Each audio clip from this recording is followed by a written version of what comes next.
Hello guys, welcome to the Engineers Path Academy. स्वागत है आपका इस नए वीडियो में।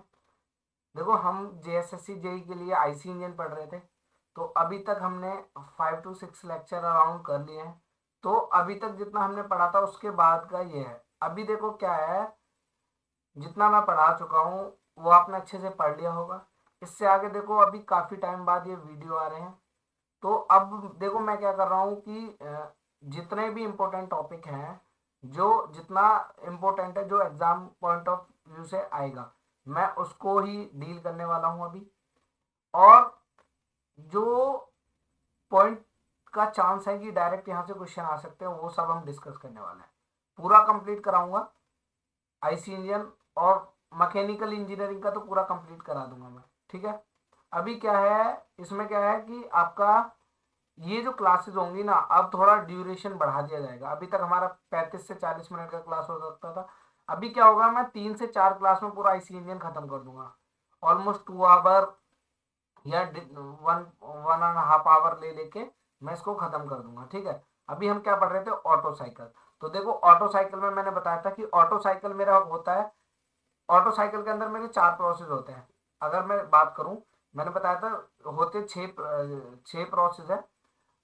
तो मैंने बताया था आपको प्रीवियस वीडियो के अंदर। तो अभी क्या है, मैं मेन जो प्रोसेस है जिनसे मेरे को कैलकुलेशन करना है, जिनसे मेरे को मतलब है, मैं उन्हीं को डिस्कस करूंगा।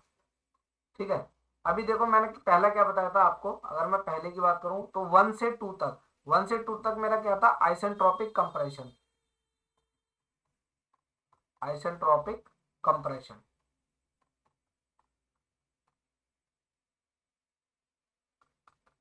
1 से 2 तक मेरा क्या था, आइसेंट्रोपिक कंप्रेशन। ठीक है। 2 से 3, 2 से 3 मेरा क्या था, 2 से 3 क्या था मेरा, कांस्टेंट वॉल्यूम। वॉल्यूम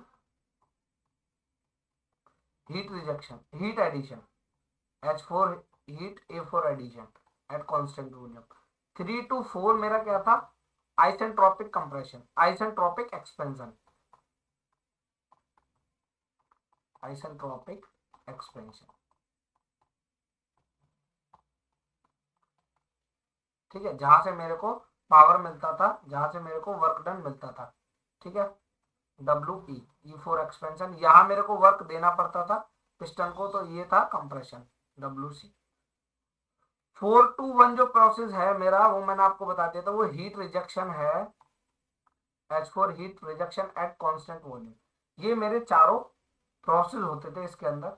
मैंने आपको पहले ही बताया था, प्रोसेस 6 होते थे, स्ट्रोक 4 होते हैं इसके अंदर। मैं प्रीवियस वीडियो में डिस्कस कर चुका हूं। तो अभी मैं दो जो प्रोसेस है मैंने उनको छोड़ दिया है। उसके पीछे का मैंने आपको पहले ही बता दिया था कि क्यों उनको, मैंने उनकी जरूरत नहीं होती है हमें, इसलिए हम नहीं पढ़ते, क्योंकि वो एरिया को कवर नहीं करते हैं अंडर द पीवी डायग्राम, जो क्लोज एरिया नहीं बनाते हो। तो वहां से मेरे को वर्क डन नहीं मिलता। ये मेरे 4 प्रोसेस होते हैं, मैंने आपको पहले ही बता दिया। ठीक है। ये मैंने आपका डायग्राम भी बना दिया था। ठीक है। ये मेरा वर्क डन होता है नेट। ये जो मेरा होता है नेट वर्क डन, ये पूरा मेरा क्या है, नेट वर्क डन होता है, जो ये वाला। अब देखो है क्या, अब पहले बात कर रहा हूं मैं कंप्रेशन रेशियो। मैं कुछ टर्म डिस्कस करने वाला हूं। पहला कंप्रेशन रेशियो। ठीक है। तो कंप्रेशन रेशियो, पहले तो कंप्रेशन रेशियो इसका होता कितना है, 6 to 12 होता है। कितना होता है, 6 to 12। ठीक है।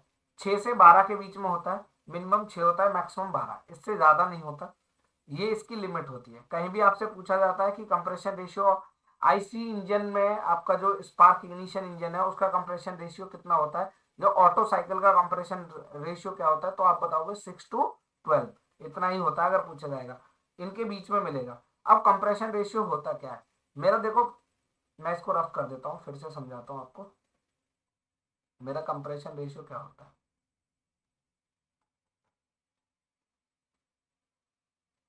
तो कंप्रेशन रेशियो का मतलब क्या होता है, पहले समझ लो। कंप्रेशन रेशियो को मैं आर से, स्मॉल आर से मैं, जो मेरा कंप्रेशन रेशियो है उसको मैं इंडिकेट करता हूँ स्मॉल आर से। अभी है क्या, मेरा वॉल्यूम यहाँ है V1। पूरा वॉल्यूम ही है, यहाँ से लेके और यहाँ तक का मेरा वॉल्यूम जो है पूरा V1 वॉल्यूम है। क्या है, V1। और V1 और V4 बराबर है, क्योंकि ये प्रोसेस कांस्टेंट वॉल्यूम प्रोसेस है। तो मेरा V1 क्या है, V4 के बराबर है। तो मेरा कंप्रेशन रेशियो, मैंने इसको कंप्रेस कहां से स्टार्ट किया करना, तो मैंने किया 1 से। वॉल्यूम मेरा कितना था, V1 था उस टाइम पे। कहां तक कंप्रेस किया, 2 तक, तो मेरा वॉल्यूम क्या हो गया, V2। तो ये मेरा आ गया compression ratio.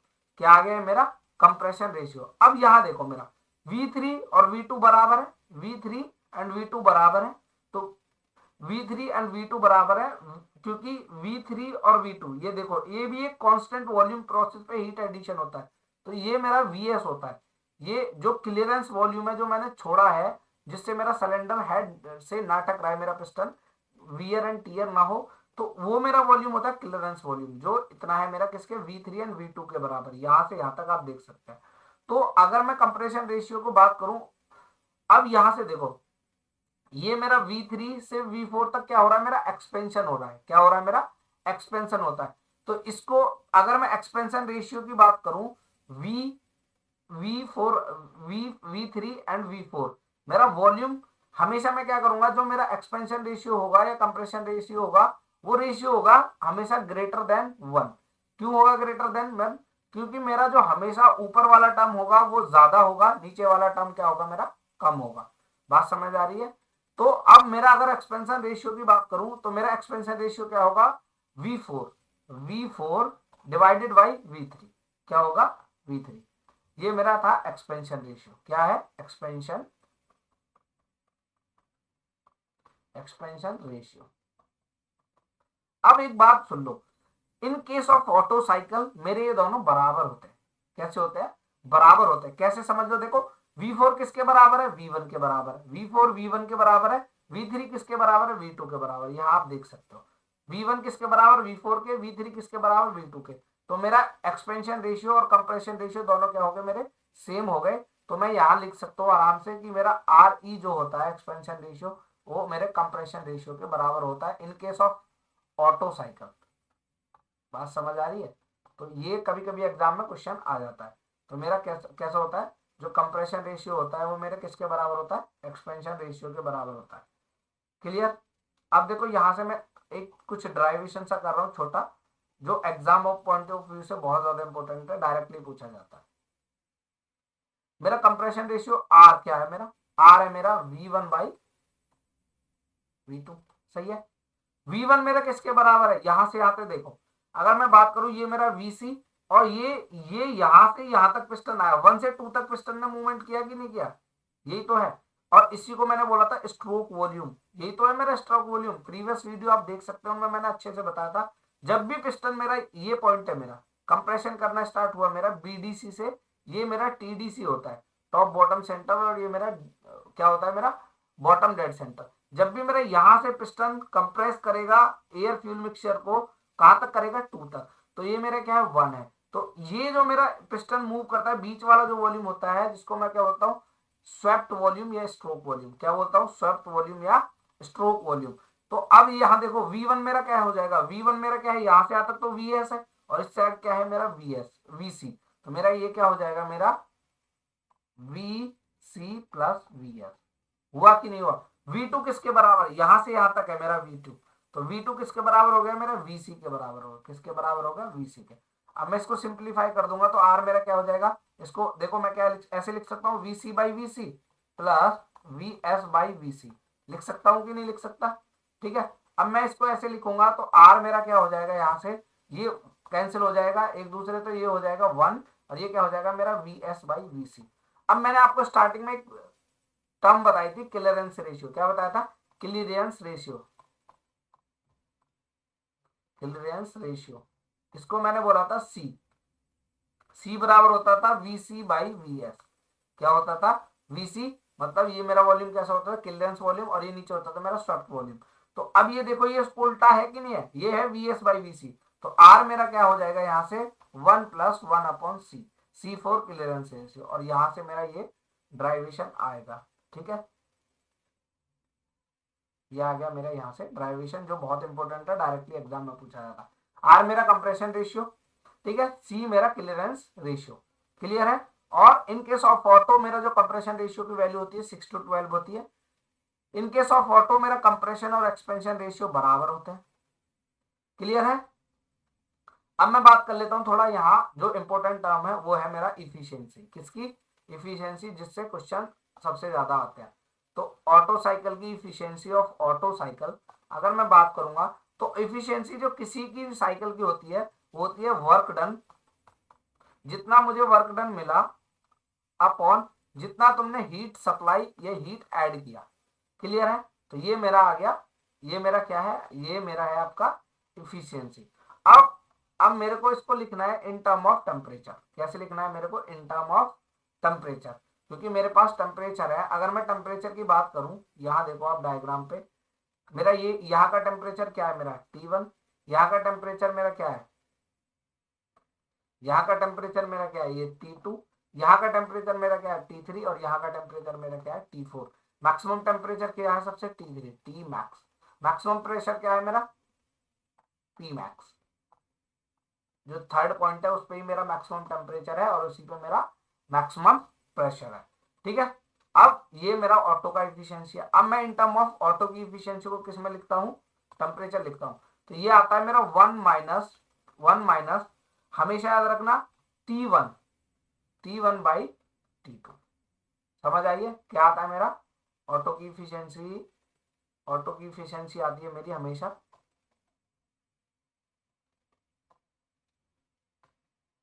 Efficiency of auto, यह आता है मेरा 1 - T1/T2।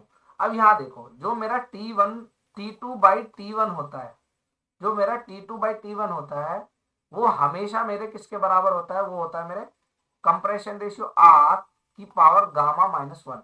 गामा मेरा स्पेसिफिक हीट रेशियो है। क्या है मेरा? स्पेसिफिक हीट रेशियो, जो मैं पहले भी बता चुका हूँ। ये मेरा हमेशा बराबर होता है।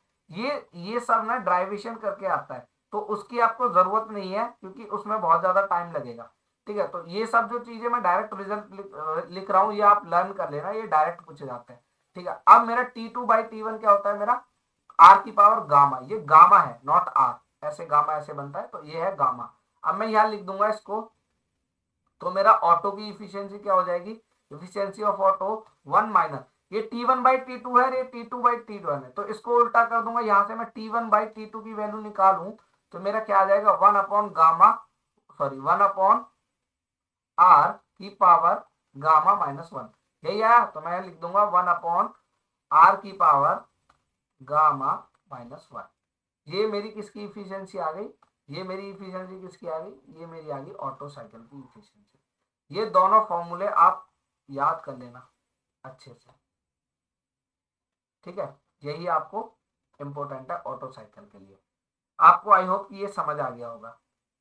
तो T2/T1 बराबर, अब ये एक चीज और देखो यहाँ से, एक चीज और देखो। ऐसे ही ना अगर मैं बात करूं, ऐसे ही अगर मैं बात करूं, तो T4 एक्सपेंशन रेशियो क्या होता है मेरा? T4/T1 बराबर, जो मेरा एक्सपेंशन रेशियो होता है वो होता है गामा-1। ये भी रिजल्ट आता है निकल के ड्राइवेशन के थ्रू। अब यहां से आप देखो, ये दोनों तो मेरे बराबर है, ये एक्सपेंशन और कंप्रेशन रेशियो बराबर है ऑटो के केस में। ये दोनों मेरे ऑटो के केस में इक्वल है कि नहीं है? तो अब यहां से आप क्या लिख सकते हो? T4/T1 की पावर क्या लिख दोगे आप? क्या लिख दोगे आप यहां से?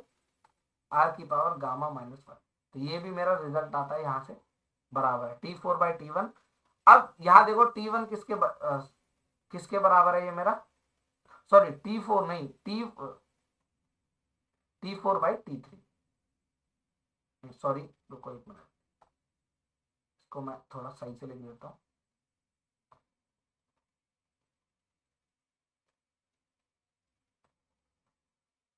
एक मिनट।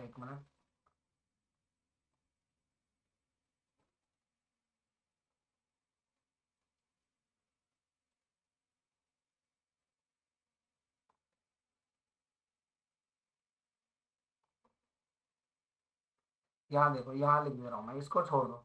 ये एक्सपेंशन रेशियो कहाँ से कहाँ तक होता है? एक्सपेंशन रेशियो होता है मेरा 3 से 4। कहाँ से कहाँ तक होता है? 3 से 4। तो ये ऐसे होता है T3, वहां गलती से लिख गया था, उसको ध्यान मत देना। ये होता है मेरा T3, जो मैक्सिमम टेम्परेचर अपॉन T4 की पावर एक्सपेंशन रेशियो गामा-1। ठीक है? यहां से मैं क्या लिखूंगा? T4/T3 लिख सकता हूँ। T4/T3 मेरा क्या हो जाएगा? गामा, क्योंकि ये और वो तो बराबर है, -1, यहाँ से मेरा रिजल्ट आ गया। अब ये दोनों आपस में बराबर, तो क्या ऐसे नहीं हो सकता T4/T3 बराबर T2/T1? क्योंकि यहाँ देखो ये वाला किसके बराबर है, ये वाला ये एक्सपेंशन रेशियो किसके बराबर, T2/T1 के बराबर है कि नहीं है? तो यहाँ से ये डायरेक्ट रिजल्ट भी आप याद रख सकते हो। आप देख लो, जब मैंने बताया आपको T3/T4 बराबर RE जो एक्सपेंशन रेशियो है e⁻γ-1 होता है, ये प्रूफ करके आता है डेरिवेशन से, ठीक है। अब ये RE किसके बराबर है, इसके बराबर है, और ये किसके बराबर है आप देख सकते हो, इसकी वैल्यू डायरेक्टली गामा की वैल्यू किसके बराबर है, T2/T1 के बराबर है। यहाँ से तो यहाँ से वैल्यू बराबर, तो ये दोनों भी आपस में बराबर होंगे, ठीक है। ये आपका ऑटो साइकिल था, ठीक है। आई होप कि आपको ये समझ आ गया होगा। यही आपका ऑटो साइकिल है पूरा। यहीं से आपको ऑटो साइकिल के अंदर क्वेश्चन मिलेंगे, या तो इसके प्रोसेस पूछेगा कौन कौन से प्रोसेस होते हैं, या इसका कंप्रेशन रेशियो पूछेगा कि कितना होता है, या ये पूछेगा कि कंप्रेशन रेशियो और एक्सपेंशन रेशियो इक्वल होते हैं कि नहीं, या फिर आपका ये डायरेक्टली फॉर्मूला पूछ लेगा, क्लियरेंस रेशियो दे दे आपको कुछ, और आपको क्लियरेंस रेशियो दे दे और डायरेक्ट आपको कंप्रेशन रेशियो निकलवा ले, ठीक है। ये टेम्परेचर के टर्म में है, आपको टेम्परेचर दे दे तब ऑटो साइकिल की इफिशियंसी आप निकाल सकते हो। अब देखो, एक ऑटो में एक चीज और होती है, मैक्सिमम वर्क डन।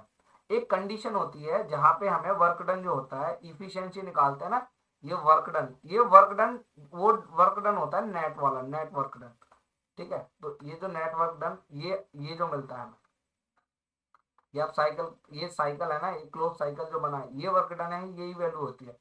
तो मैक्सिमम वर्क डन अगर बात करें, तो ये मैक्सिमम वर्क डन कब मिलेगा, ये मैक्सिमम वर्क डन कब मिलेगा, तो अपॉन क्या है मेरा, heat addition at constant volume, Otto के केस में।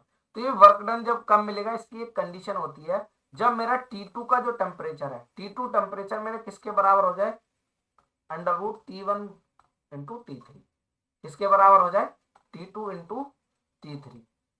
तो तब मेरा जो वर्क डन मिलेगा ये मैक्सिमम मिलेगा। कैसा मिलेगा, मैक्सिमम मिलेगा। इसका ज्योमेट्रिक मीन हो जाए, T2 अगर मुझे चाहिए तो इनका ज्योमेट्रिक मीन हो जाए T1 एंड T3 का। T1 कहाँ है मेरा, ये रहा, और T3 कहाँ है मेरा, ये रहा। इन दोनों का ज्योमेट्रिक मीन हो जाए T2 के बराबर, तो मेरे को इस कंडीशन पे जो वर्क डन मिलेगा वो मैक्सिमम वर्क डन मिलेगा। बात समझ आई है, कैसा वर्क डन मिलेगा आपको, मैक्सिमम वर्क डन मिलेगा। तो अब यहां देखो आप, मैंने क्या बताया था आपको, जो मेरा T1 है, जो मेरा T1 है बाई T2, वो मेरा, या ऐसे करो,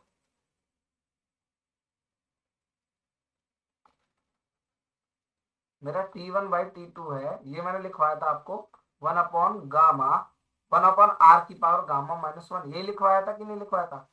तो अब यहां से देखो, अगर मेरे को T1 ये है, ये T2, अब मुझे क्या चाहिए, T2 की वैल्यू रख दो, यहां से क्या रखो आप, T2 की वैल्यू रखो, तो क्या हो जाएगा, T1/T2, T1/T2 की वैल्यू रखोगे तो क्या आएगा, √T1 × T3 R⁻⁻1। क्लियर। अब यहां से आप इसको कैंसिल कर दो, इसको कैंसिल कर दोगे, ये कैंसिल हो गया, तो आपको क्या मिलेगा, आपको क्या मिलेगा, ऊपर आ जाएगा आपका √T1, नीचे क्या आ जाएगा आपका √T3 इक्वल्स टू 1 R⁻⁻1। ये आपको रिजल्ट मिलेगा। इस कंडीशन पे आपको क्या मिलेगा, आपका मैक्सिमम वर्क डन मिलेगा।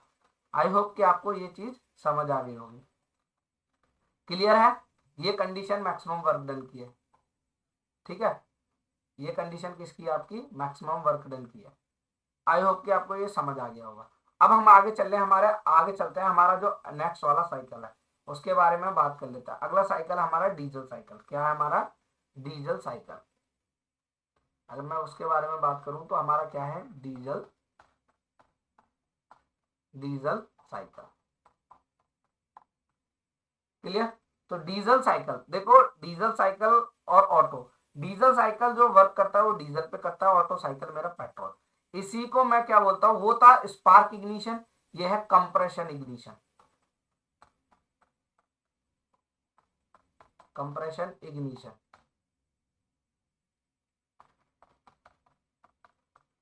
ठीक है, ये क्या है, कंप्रेशन इग्निशन, या इसको CI इंजन भी बोलते हैं, ठीक है। अब इसमें क्या होता है देखो, इसमें जो मेरा डीजल साइकिल के अंदर जो प्रोसेस होते हैं, मैं प्रोसेस लिख दूं आपको। पहला प्रोसेस जो होता है वो मेरा जो प्रोसेस होता है, फर्स्ट वाला प्रोसेस होगा आइसेंट्रोपिक कंप्रेशन, सेम ऑटो की तरह।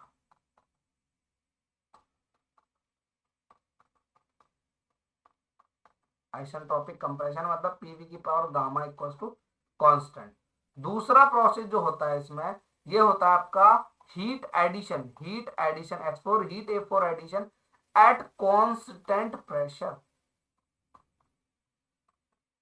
Constant pressure. सही है, क्या होता है कांस्टेंट प्रेशर।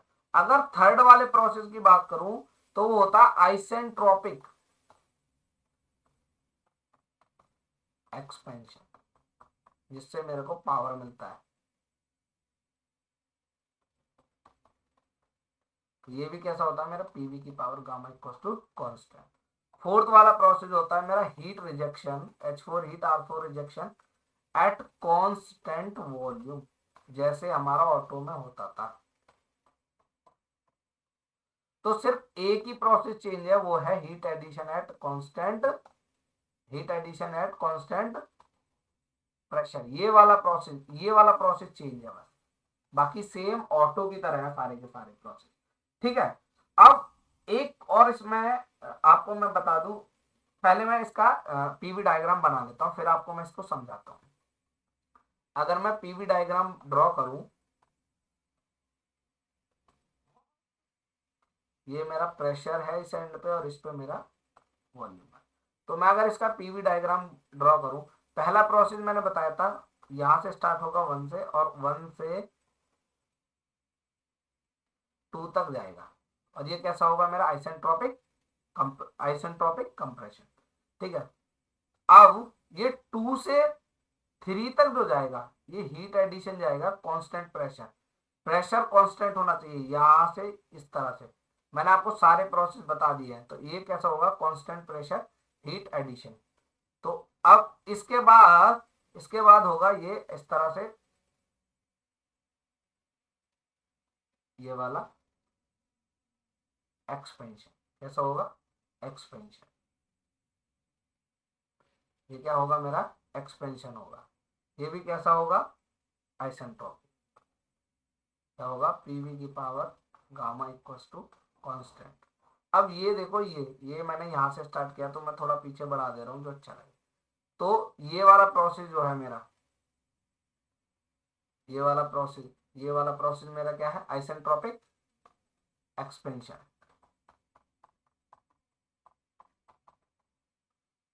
ये वाला जो है मेरा, ये हीट एडिशन है, heat addition at constant pressure. ये वाला प्रोसेस है heat rejection at constant volume. ये वाला प्रोसेस है पीवी की power gamma equals to constant, मतलब आइसेंट्रोपिक कंप्रेशन। ये ये जो मिलेगा मेरा, ये नेट पीवी, ये जो वर्क मिलेगा ये मेरा नेट वर्क डन है।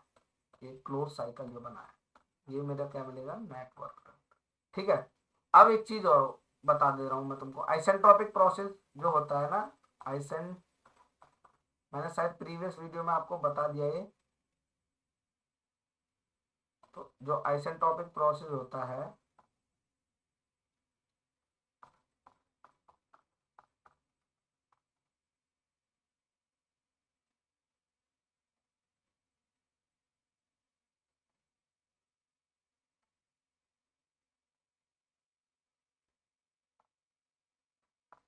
आइसेंट्रोपिक आइसेंट्रोपिक प्रोसेस जो होता है ना, वो रिवर्सिबल होता है एक तो,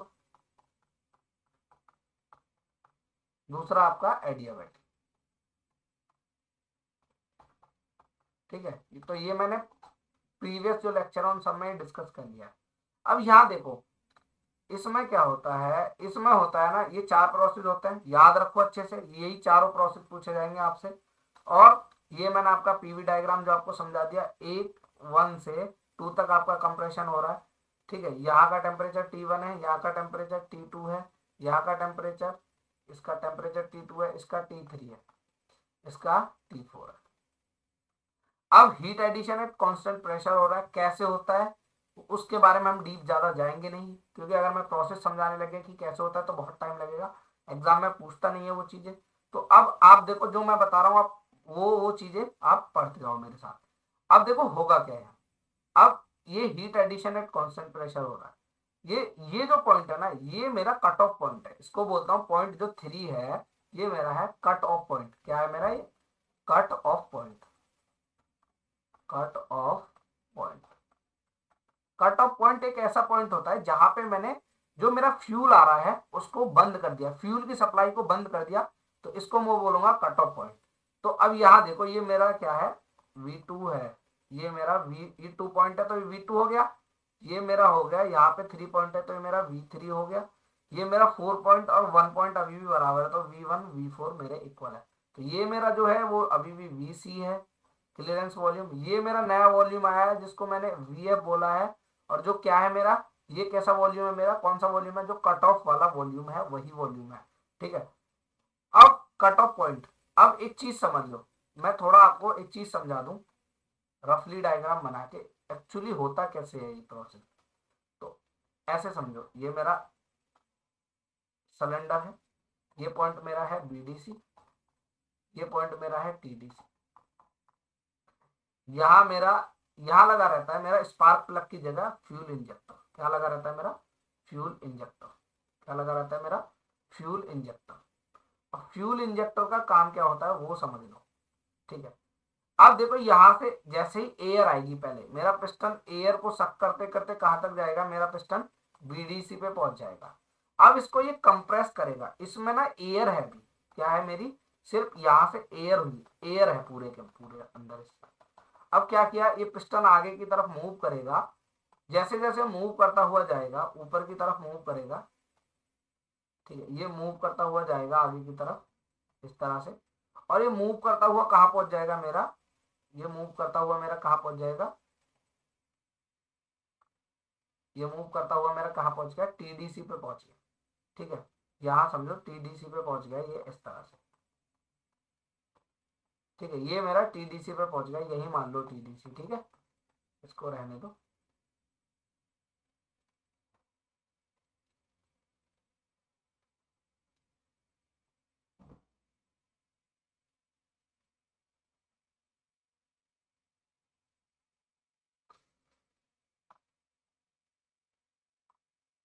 तो ये मेरा क्या है, TDC।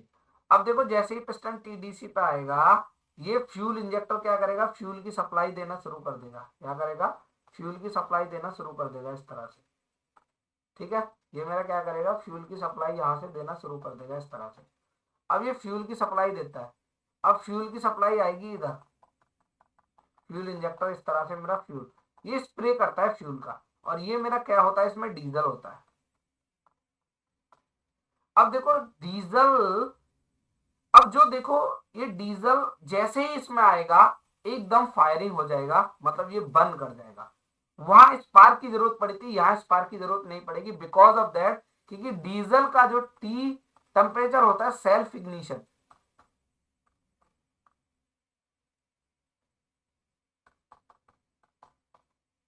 सेल्फ इग्निशन जो टेम्परेचर होता है वो आपका वो आपका लेस देन होता है जो कंप्रेस करके जो एयर गई थी ना, जो कंप्रेस की थी एयर, उसका जो टेम्परेचर था जिसको मैंने टी सिलेंडर बोला है, उससे क्या होता है, कम होता है हमेशा। जो मेरा आपका जो इसका टेम्परेचर होता है, आपके जो इसका सिलेंडर का जो टेम्परेचर होता है, जो एयर को तुमने कंप्रेस किया था, उस एयर का जो आपका टेम्परेचर होगा वो ज्यादा होगा किससे, डीजल के सेल्फ इग्निशन टेम्परेचर से।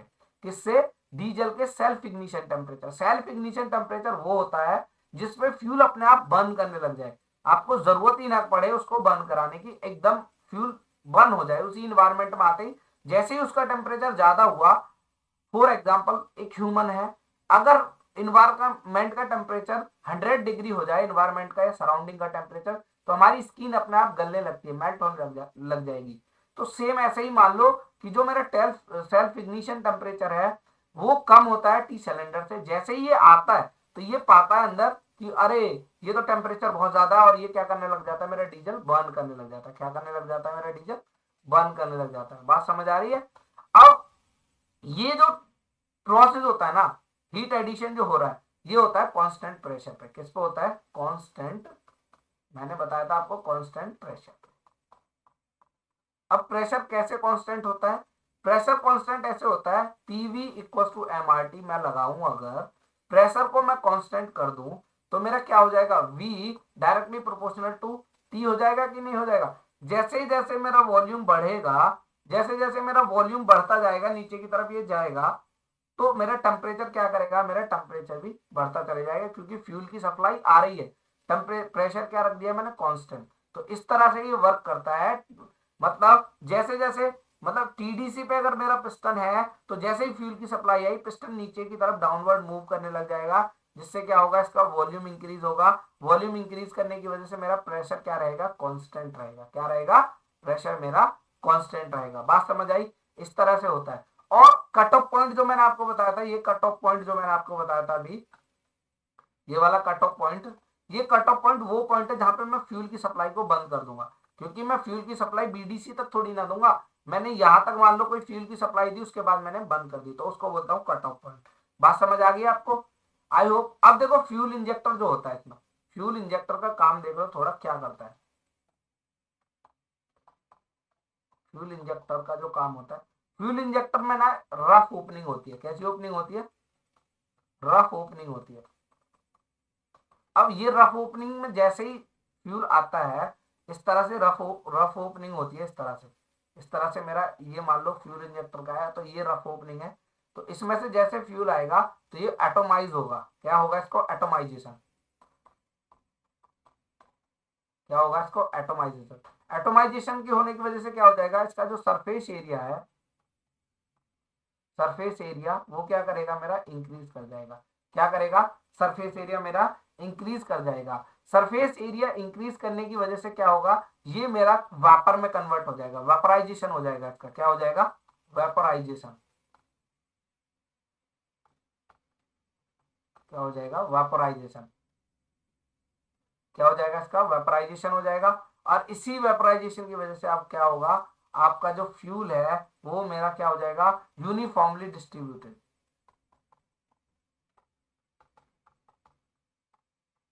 इसका क्या हो जाएगा? यूनिफॉर्म डिस्ट्रीब्यूशन हो जाएगा मेरा फ्यूल का। यूनिफॉर्म डिस्ट्रीब्यूशन को समझो ऐसे कि मेरा मान लो इस तरह से था ये, तो अब मेरा यहाँ पे सिर्फ एयर पार्टिकल थे, जो मेरी एयर थी वो इस तरह से थी। ठीक है, अभी इस तरह से मेरी एयर थी। अब मेरा फ्यूल क्या आएगा, जैसे ही मेरा फ्यूल आएगा, तो ये हर एक पार्टिकल तक, ये एयर के हर एक पार्टिकल तक मेरा फ्यूल पहुंच जाएगा। क्या होगा, मेरा फ्यूल हर एक पार्टिकल तक पहुंच जाएगा। ठीक है, इस तरह से इसका इसका यूनिफॉर्म डिस्ट्रीब्यूशन हो जाएगा एयर के साथ। और जैसे ही एयर के कांटेक्ट में आएगा, एयर का टेम्परेचर बहुत ज्यादा है। एयर का टेम्परेचर जो मैंने सिलेंडर का टेम्परेचर बोला था वो है जो ज्यादा है, टी सेल्फ ऑफ डीजल से। Self ignition temperature of diesel, ये क्या करने लग जाएगा, जैसे ये, सॉरी ये गलत हो गया, ऐसे होगा। ठीक है, ये ज्यादा है इससे, तो ये ज्यादा है, तो अब क्या होगा, ये मेरा क्या करेगा, जलने लग जाएगा। तो फ्यूल इंजेक्टर का काम क्या है, कभी कभी पूछ लेता है कि एक तो इसकी रफ ओपनिंग होती है, ये एटोमाइजेशन करता है, और इसके सरफेस एरिया को बढ़ा देता है फ्यूल के, और इसका वेपराइजेशन, जैसे ही सरफेस एरिया इंक्रीज होगा, तो आपने सुना होगा वो वेपर में कन्वर्ट हो जाता है ना। तो अब इसका यूनिफॉर्म डिस्ट्रीब्यूशन हो जाएगा। ठीक है, हर एक पार्टिकल तक पहुंचेगा। तो इस पूरे के पूरे प्रोसेस को हम बोलते हैं फिजिकल एक्शन। क्या बोलते हैं? फिजिकल एक्शन और फिजिकल डिले। क्या बोलते हैं इसको? फिजिकल एक्शन या फिजिकल डिले। जब ये बर्न करेगा, इसको बोलते हैं केमिकल डिले, केमिकल एक्शन। ठीक है, दोनों को अगर मिला दें, दोनों को ऐड कर दें, तो एक नई टर्म बनती है जिसको हम बोलते हैं इग्निशन डिले। क्या बोलते हैं? इग्निशन डिले, डिले और एक्शन।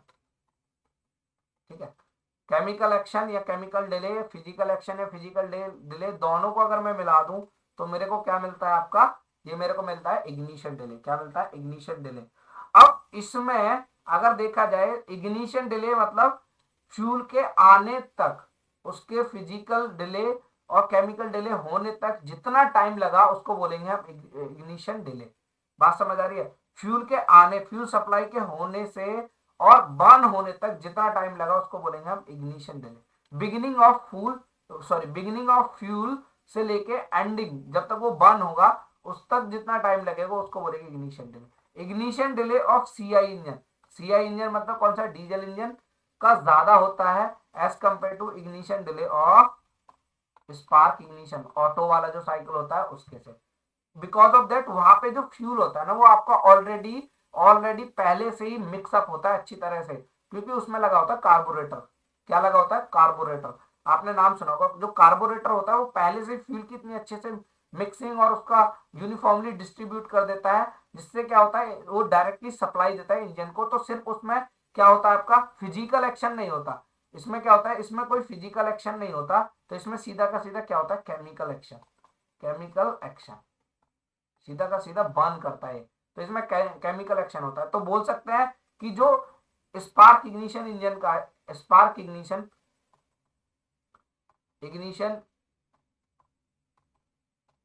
इंजन है जिसको आप पेट्रोल इंजन बोलते हैं, उसका जो फिजिक उसका जो केमिकल डिले होता है सीडी केमिकल डिले, वो बराबर होता है इग्निशन डिले। बात समझ आ गई है? ये सब ये मैं इसलिए लिख रहा हूं कि ये डायरेक्टली क्वेश्चन में आता है, ये पूछता है डायरेक्ट क्वेश्चन में।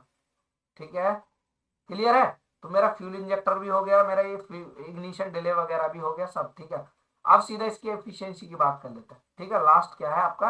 इफिशियंसी। अगर मैं इसकी इफिशियंसी की बात करूं तो अगर इसकी इफिशियंसी की बात करूं, इफिशियंसी ऑफ डीजल साइकिल,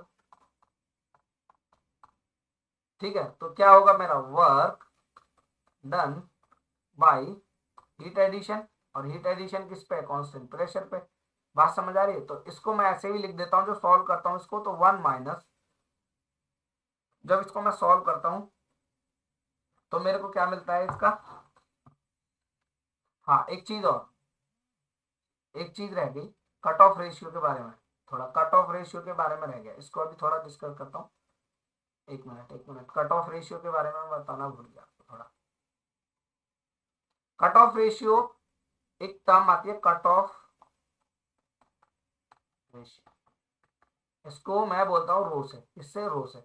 अब देखो कट ऑफ रेशियो मेरा होता क्या है, मैंने जहां फ्यूल सप्लाई बंद की थी वो मेरा कट ऑफ पॉइंट था, तो ये मैंने 3 पे फ्यूल सप्लाई बंद करी थी, तो मेरा वॉल्यूम क्या है? 3 और डिवाइडेड बाई 2, मतलब ज्यादा वॉल्यूम बाई कम वॉल्यूम, तो यही मेरा क्या हो जाएगा?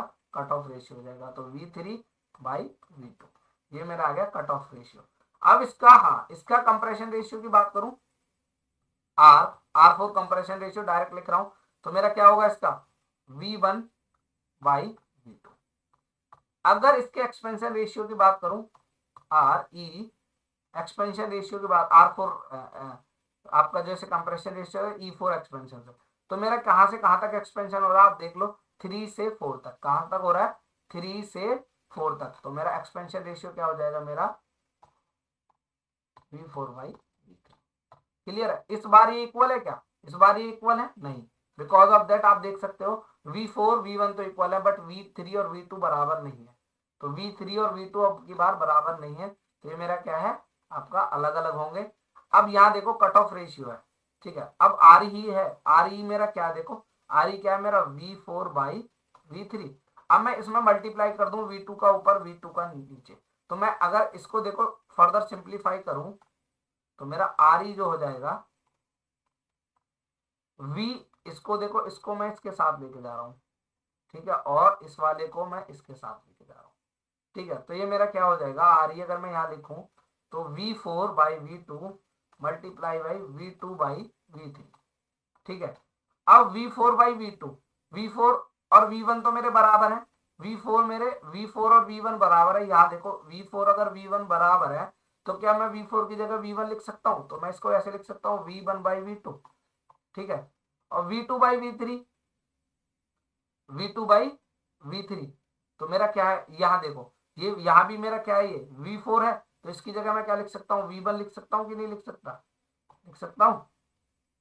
तो ये मेरा क्या हो जाएगा, V1 बाई, सॉरी ये क्या हो जाएगा मेरा, एक मिनट, तो ये मेरा क्या हो जाएगा यहाँ V2 बाई V3, ठीक है। अब ये V1 by V2, V1 by V2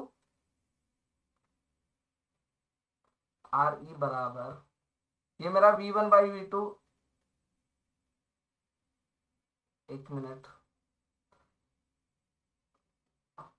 तो यहां से जो मेरा रिजल्ट निकल के आता है वो मेरा रिजल्ट निकल के आएगा रो बाई आर, समझ आया। ये मेरा रिजल्ट निकल के क्या आएगा, सॉरी उल्टा लिख दिया मैंने,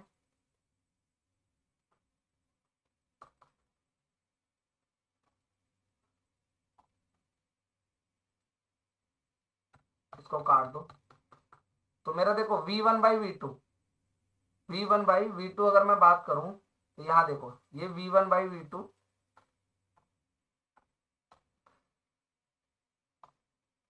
ये V1 बाई मेरा V2 किसके बराबर है, R के, R4 compression ratio. V2 by V3, V2 by V3 cut off ratio देखो आप एक बार, कट ऑफ रेशियो क्या है मेरा, V3 बाई V2, मतलब उसका उल्टा है ना, तो इसको क्या लिख दूंगा, 1 बाई, क्या लिख सकता हूं मैं, 1 बाई, इसको मैं क्या लिख सकता हूँ, 1 बाई रो, ठीक है। तो अब मैं इन दोनों को मिलाऊंगा तो आर ही मेरा क्या हो जाएगा, R बाई रो। क्लियर है, बात समझ आ गई आपको, आई होप कि आपको समझ आ गया होगा। तो ये एक इंपॉर्टेंट है, पूछ लेता है एग्जाम में डायरेक्टली, तो ये लिखवा दिया मैंने। तो अगर मैं अब इफिशियंसी की बात करूं डायरेक्टली, तो अगर मैं इफिशियंसी की बात करूं, डीजल साइकिल की इफिशियंसी की बात करूं, डीजल, तो क्या होगा मेरा, work done divided by heat addition at constant pressure, ठीक है। जब इसको मैं सॉल्व करता हूं, जब मैं इसको सॉल्व करता हूं तो मुझे क्या मिलता है, 1 माइनस, क्या मिलता है मेरे को, 1 - 1 R की पावर गामा -1, ये ऑटो का था, याद करो थोड़ा, ये ऑटो का था कि नहीं था, ये ऑटो वाला है, ठीक है, ये इफिशियंसी ऑटो का। अब आगे जो टर्म आएगी वो क्या आती है मेरे, वो मेरी आती है कट ऑफ रेशियो की पावर गामा -1 अपॉन गामा -1, ये मेरी क्या आती है, डीजल साइकिल की क्या आती है मेरी इफिशियंसी, क्या आती है मेरी इफिशियंसी। जब इसको मैं सॉल्व करता हूं, जब मैं इसको सॉल्व करता हूं तो मेरी ये क्या आती है, डीजल साइकिल की इफिशियंसी,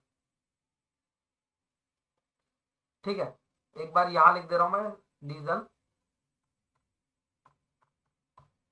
ये क्या था, 1 - 1 अपॉन गामा की पावर 1/1 - R की, R4 कंप्रेशन रेशियो की power gamma -1, cut off ratio की पावर गामा, ये गामा है नॉट R, ये गामा है, ठीक है, -1 अपॉन गामा, ये भी आपका गामा है, गामा कट ऑफ रेशियो -1, ये मेरी आपकी डीजल साइकिल की इफिशियंसी है। क्या है मेरी ये डीजल साइकिल की इफिशियंसी, बहुत ज्यादा इंपॉर्टेंट है, किसी भी एग्जाम में आपसे ये पूछ ली जाएगी, कोई भी एग्जाम में आपसे ये पूछ सकता है, ठीक है। अब एक बात और बताओ, अगर टेम्परेचर के टर्म में पूछ ले आपसे कि इफिशियंसी जो डीजल का है वो टेम्परेचर के टर्म में अगर आपसे पूछ ले कि टेम्परेचर के टर्म, मान लो टेम्परेचर दे दिए उसमें आपका T1 दे दिया, T2 दे दिया, T3, इस तरह से आपसे पूछ ले कि इफिशियंसी बताओ, तो ये आपकी होती है 1 - 1 - T4 - T1 अपॉन गामा की power gamma gamma T3 - T4, बात समझ आ रही है, ये आपकी इफिशियंसी होती है,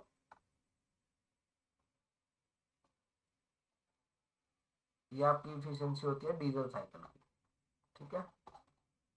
आई होप कि आपको ये समझ आया होगा। आज हमने क्या क्या कवर कर लिया, आपका diesel cycle and auto cycle, ये दोनों कवर कर लिया है।